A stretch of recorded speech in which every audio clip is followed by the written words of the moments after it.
പാലോട് വനത്തിൽ മധ്യവയസ്കനെ മരിച്ച നിലയിൽ കണ്ടെത്തിയതും കാട്ടാന ആക്രമണം സ്ഥിരീകരിച്ചു വനം വകുപ്പ്. ശാസ്താനട സ്വദേശി ബാബുവിന്റെ മൃതദേഹം കണ്ടെത്തിയത് ഇന്നലെ വൈകിട്ട്. മൃതദേഹം വനത്തിന് പുറത്തെത്തിക്കാൻ ശ്രമം.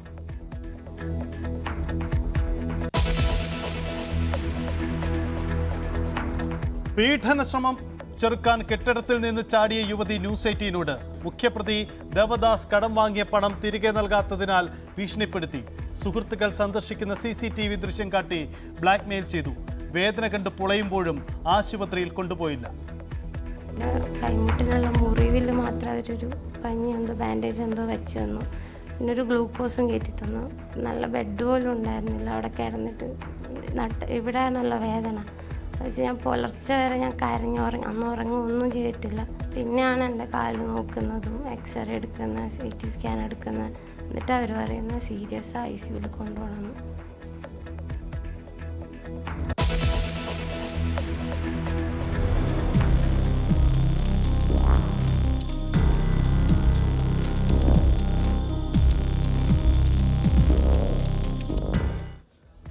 അനന്തു കൃഷ്ണനൊപ്പമുള്ള ഈ യുവതി ആര്? തട്ടിപ്പിൽ പങ്കുണ്ടോ? ആരോപണമുയർന്നിട്ടും അന്വേഷിക്കാതെ പോലീസ്. യുവതിയുടെ ദൃശ്യങ്ങൾ പോലീസിന് കൈമാറി ഫ്ളാറ്റ് അധികൃതർ. പോലീസിന്റെ അന്വേഷണം പാളുന്നതായും ആക്ഷേപം.